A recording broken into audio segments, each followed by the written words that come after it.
नमस्कार दोस्तों, नूतन स्टडीज़ के इस नए वीडियो में आप सभी का स्वागत है। देखिए, रिटायरमेंट प्लानिंग को आजकल काफ़ी लोग सीरियसली ले रहे हैं और फाइनेंशियल प्लानिंग में इसको एक इम्पॉर्टेंट पिलर के रूप में कंसीडर किया जा रहा है।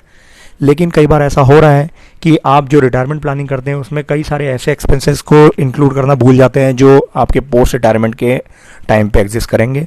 तो ऐसे कौन से एक्सपेंसेस हैं जो पोस्ट रिटायरमेंट के लाइफ में आपके एग्जिस्ट करते हैं, उसके बारे में आज इस वीडियो में हम देखेंगे। अगर आपको मेरा वीडियो पसंद आए तो please like it and subscribe my channel Nutan studies. तो ये शुरू करते हैं।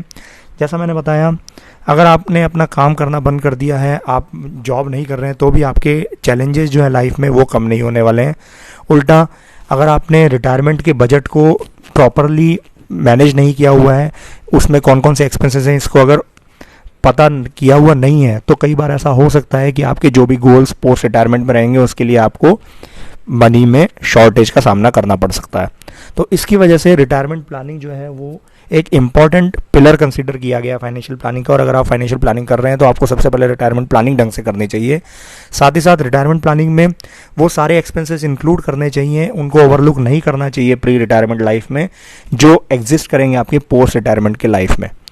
तो वो कौन से हैं वो अब एक एक करके अब इस वीडियो में हम देख लेते हैं। सबसे पहले हम बात कर लेते हैं टैक्स की। तो देखिए, कुछ एक इनकम ऐसी हैं जो अभी भी टैक्स एग्जेम्प्टेड है, जैसे कि पेंशन हो गई, ग्रेचुइटी हो गई, लीव एनकेशमेंट जो आपको रिसीव होता है आफ्टर रिटायरमेंट।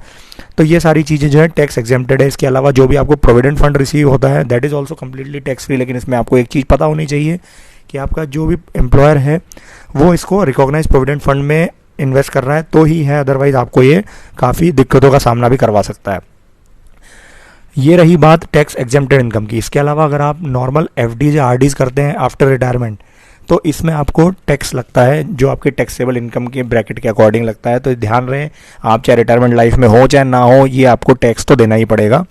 इसके अलावा सीनियर सिटीजन्स के लिए जो स्पेशल स्कीम्स अवेलेबल है, जैसे कि सीनियर सिटीजन सेविंग स्कीम या PMVY, ये भी कम्प्लीटली टैक्स एग्जेम्प्टेड नहीं है, टैक्सेबल है। जैसे सीनियर सिटीजन सेविंग स्कीम में जो इंटरेस्ट रिसीव होता है दैट इज टैक्सेबल, PMVY में जो आपको पेंशन रिसीव हो रही है दैट इज ऑल्सो टैक्सेबल। तो इस तरह से मैक्सिमम जो प्लान्स अवेलेबल है सीनियर सिटीजन्स के लिए, उनमें टैक्स आपको देना पड़ता है। तो टैक्स एक इंपॉर्टेंट एक्सपेंस है जो आपको रिटायरमेंट के बाद में एग्जिस्ट करेगा। इसके बाद हम बात कर लेते हैं मेडिकल एक्सपेंसेस की। तो जनरल कॉमन डिजीज़ होती है, जैसे कि आपको बुखार हो गया, कफ कोल्ड हो गया, या कोई बॉडी एज हो रहा है, तो उसमें आपको जनरली ओल्ड एज के टाइम पे भी एग्जिस्ट करेंगे, जैसे कि अभी आपको एग्जिस्ट कर रहे होंगे।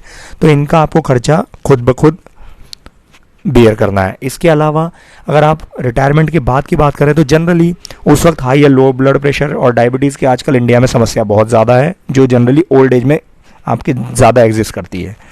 तो इन सारे एक्सपेंसेस को आपको अपनी जेब से खर्चा देना है, क्योंकि इसके लिए कोई भी तरह का हेल्थ इंश्योरेंस आपको नहीं मिलता है जिसमें ये नॉर्मल डिजीज़ कवर हो। डायबिटीज़ वगैरह के लिए हो सकता है, लेकिन जो जनरल डे टू डे आप डॉक्टर के पास जाते हैं उनमें आपको एक्सपेंसेस जो है वो अपनी जेब से बेयर करने पड़ेंगे। तो ये भी एक्सपेंस आपको ध्यान रखना है रिटायरमेंट लाइफ के लिए।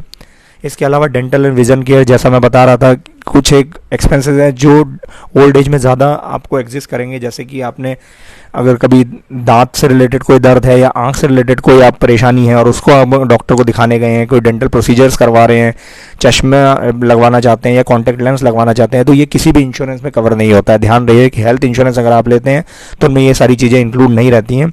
अगर आपको स्पेशल इंश्योरेंस लेना है तो आप डेंटल या विजन इंश्योरेंस ले सकते हैं थ्रू प्राइवेट इंश्योरेंस, लेकिन सिर्फ उस चीज़ को देखते हुए आपको इंश्योरेंस लेने का कोई फ़ायदा नहीं है। तो ये जो एक्सपेंस है ये भी एक इंपॉर्टेंट एक्सपेंस है जो आपके ओल्ड एज के टाइम पे एग्जिस्ट करता है। इसके अलावा को पेमेंट, देखिए अगर आपने हेल्थ इंश्योरेंस लिया हुआ है तो कुछ एक ऐसी पॉलिसीज आती है जो जिसमें को पेमेंट होता है। को पेमेंट क्या होता है? को पेमेंट वो अमाउंट होता है जिसमें आपने जितना भी सम एश्योर्ड का हेल्थ इंश्योरेंस लिया हुआ है, अगर आप उसमें से कोई क्लेम लेते हैं तो उसमें से कितना परसेंटेज आपको बेयर करना है और बाकी का परसेंटेज कितना हेल्थ इंश्योरेंस कंपनी देगी, ये डिसाइड करता है। जनरली 80-20 होता है कईयों में, मतलब जितना भी आप क्लेम ले रहे हैं उसमें से 20% जो है आपको बेयर करना है और बाकी का 80% जो है वो कंपनी पे करेगी, हेल्थ इंश्योरेंस कंपनी। तो इसमें ये 20% जो होता है that is known as the copayment या कोपे इसको बोलते हैं। तो अब को पेमेंट का नुकसान तो ये है कि आपको ज़्यादा बेयर करना है at the time of claim, लेकिन फ़ायदा ये है कि जनरली जो आप हेल्थ इंश्योरेंस लेते हैं उसमें प्रीमियम्स कम रहते हैं as compared to normal health insurance policy जिसमें को पेमेंट नहीं होता है। तो ये ध्यान रहे, ये को पेमेंट अगर आपने इस तरीके की हेल्थ इंश्योरेंस पॉलिसी ले रखी है तो रिटायरमेंट के बाद में इसका भी खर्चा आपको अपनी जेब से। उसके बाद हम देख लेते हैं होम मेंटेनेंस। जनरली आप जिस घर में रह रहे हैं, ऐसा माना जाता है कि रिटायरमेंट के बाद में भी आप 30-35 ऑलमोस्ट 40 साल तक उस घर में रह सकते हैं। तो 3 या 4 डिकेड तक घर में जो है काफ़ी वियर एंड टियर हो सकता है। इसके अलावा बहुत सारे ऐसी चीज़ें हैं जो आपको करनी पड़ सकती है, जैसे आपको न्यू अप्लायंसेस खरीदने पड़ सकते हैं, कुछ प्लम्बिंग का काम हो सकता है, इलेक्ट्रिकल काम हो सकता है जिसको आपको अपग्रेड करवाना है, कुछ नई चीज़ें लगवानी है। तो इसकी वजह से भी आपको काफ़ी पैसा खर्च करना पड़ता है। और ध्यान रहे, ये चीज़ें आपको अपने जेब से ही खर्च करनी है इसमें। अभी आप हो सकता है घर में पैसे नहीं लगा रहे हो, लेकिन आपको ये कंसीडर करना चाहिए कि जनरली आपका जितने भी घर की वैल्यू है उसका 1 से 4% जो है वो आपको एक फ्यूचर के कॉस्ट के रूप में रखना चाहिए, जिसमें आपको इस तरह के खर्चे को बेयर कर सकें। तो इसके लिए आप एक डेजिग्नेटेड बैंक अकाउंट बना सकते हैं, जिसमें आप क्वार्टरली या मंथली एक फिक्स अमाउंट जो है वो उसमें पे करते रहें, भरते रहें, जब तक कि वो एक्यूमुलेट ना हो जाए जितना आपको ज़रूरत है।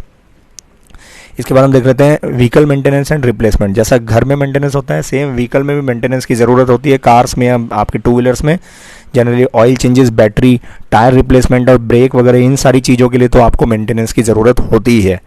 इसके अलावा इस कितना खर्चा लगेगा, इसके लिए आप अपने पिछले बैंक अकाउंट्स में जाके चेक कर सकते हैं, पिछले महीने के स्टेटमेंट में, कि आपको कितना जनरली खर्चा लगता है इन सारी चीज़ों के लिए, और अकॉर्डिंगली आप फ्यूचर के लिए इतना पैसा बचा के रख सकते हैं जो आपको पोस्ट रिटायरमेंट के लिए फ़ायदा देगा। अब इसके लिए एक और चीज़ आप देख सकते हैं, एक तो होता है व्हीकल मेंटेनेंस। जनरली व्हीकल जो आप यूज़ कर रहे हैं, खासकर की कार, 4 व्हीलर, जनरली ऐसा माना जाता है कि जब तक आप रिटायरमेंट में पहुंचेंगे तब तक उसकी भी, कार की जो है उम्र ख़त्म हो चुकी होती है।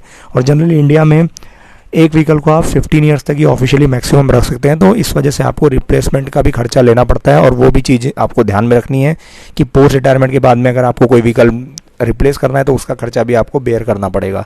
कुछ ये ऐसे खर्चे हैं जो जनरली प्री रिटायरमेंट लाइफ में आप सोचते नहीं हैं, और फिर बाद में जब आपके सामने खर्चे आते हैं तो उसको मैनेज करना काफ़ी मुश्किल हो जाता है। उसके बाद travel and recreation, leisure activities, वो हम देख लेते हैं। जनरली जब पर्सन रिटायर्ड होता है तो काफ़ी हैप्पी होता है, और कई बार बुक्स में या आसपास की जगहों में घूमने में वो टाइम निकाल देता है, ऐसा सोच के कि भाई मेरा तो काम इससे चल जाएगा। लेकिन इसकी वजह से काफ़ी बोरियत भी जल्दी हो जाती है और डिप्रेशन में भी पर्सन जा सकता है। तो इसकी वजह से टाइम टू टाइम आपको ट्रैवल एंड रिक्रिएशन एक्टिविटीज़ के लिए भी बजट रखना पड़ेगा। आप भले ही आज फिल्में देखने ना जाते हो या बाहर खाना खाने नहीं जाते हो, लेकिन महीने, 2 महीने, 3 महीने में एक आध बार तो आप रिटायरमेंट के बाद में भी जाएंगे अपने बोरियत को कम करने के लिए। साथ ही साथ आपकी जो फैमिली मेम्बर्स हैं, टाइम टू टाइम आपको वहाँ भी विजिट करनी पड़ेगी। फंक्शंस भी अवेलेबल होंगे जिसमें आपको काफ़ी सारे खर्चे भी करने पड़ सकते हैं। रिटायरमेंट के बाद में आपके पास कोई इनकम नहीं रहेगी तो ये खर्चे भी आपको अपने जेब से ही बेयर करने हैं, तो ये भी ध्यान रहे। साथ ही साथ ऐसा कंसिडर किया जाता है एक्सपर्ट्स के द्वारा कि 5% ऑफ योर जो इनकम है उसको आपको एक बजट के रूप में रख लेना चाहिए for this travel and recreation every year.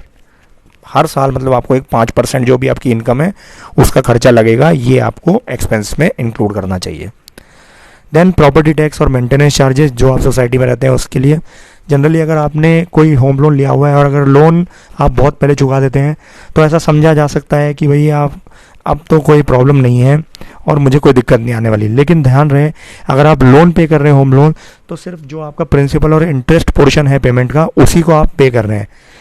Property tax अगर आपको एग्जिस्ट करता है तो वो आपको फिर भी देना होगा। और अगर आप नॉर्मल प्रॉपर्टी टैक्स नहीं दे रहे हैं, आप किसी सोसाइटी में रह रहे हैं, तो कुछ मेंटेनेंस चार्जेस होते हैं जो मंथली आपको उसमें पे करने पड़ते हैं, जो आप वहाँ के जिम, स्विमिंग पूल, सिक्योरिटीज़ वगैरह को मेंटेन करने के लिए हर महीने देते हैं। तो ये चीज़ें भी आपको देनी है। और ध्यान रहे, रिटायरमेंट के बाद में जैसा आपके पास कोई इनकम नहीं रहेगी तो इस तरह के खर्चे आपको बहुत ज़्यादा लग सकते हैं, तो उसको भी आपको आज ही ध्यान रख लेना चाहिए। अब एक इम्पॉर्टेंट एक्सपेंस जो एग्जिस्ट करता है that is known as the inflation. अब ये इन्फ्लेशन जो है ये आपके सारे एक्सपेंसेस के बजट को बिगाड़ सकता है। जनरली इन्फ्लेशन आपकी परचेजिंग पावर को कम कर देता है। जितना इन्फ्लेशन ज़्यादा बढ़ता है आपकी परचेजिंग पावर जो है उतनी कम हो जाती है किसी चीज़ को खरीदने की। मतलब कैसे है, जनरली इंडिया में 6 से 8% इन्फ्लेशन एवरी ईयर कंसीडर किया जाता है। मतलब कि अगर आपने रिटायरमेंट के बाद में अपने पहले साल के रिटायरमेंट के लिए 1 लाख रुपए का बजट रखा हुआ है और अगर उस वक्त आपके जो इन्फ्लेशन है वो 8% से बढ़ गया, तो आपको सेम उस 1 साल के लिए 1 लाख की जगह 1.08 लाख मतलब 1,08,000 रुपये बजट रखना पड़ेगा। तो ये 8,000 रुपये जो एक साल के बढ़े, ये आपके इन्फ्लेशन की वजह से बढ़े हैं, और आपको नहीं पता है कि आप रिटायरमेंट के बाद में कितने साल जिएंगे। मान लीजिए आप 30 साल जिए, तो 30 साल तक के लिए आपको इस इन्फ्लेशन को भी कैलकुलेट करना पड़ता है और अकॉर्डिंगली बजट को मैनेज करना पड़ता है। तो इस वजह से रिटायरमेंट प्लानिंग जो है एक बहुत ही इंपॉर्टेंट पिलर है, और ये सारे एक्सपेंसेस को आपको ढंग से मैनेज करना चाहिए, कैलकुलेट करना चाहिए रिटायरमेंट प्लानिंग के बजट को कैलकुलेट करने के लिए। तो ये कुछ एक्सपेंसेस थे जो मैं बताना चाह रहा था, जो पोस्ट रिटायरमेंट के लाइफ में आपके एग्जिस्ट करेंगे। इनको आप प्री रिटायरमेंट के टाइम पे अभी ही मैनेज कर लीजिए, उसके लिए एक बजट बना लीजिए। मैं आशा करता हूँ कि मेरा ये वीडियो आप सभी को पसंद आया होगा। अगर आपको मेरा ये वीडियो पसंद आया तो please like it, share it and subscribe my channel Nutan studies. Thank you.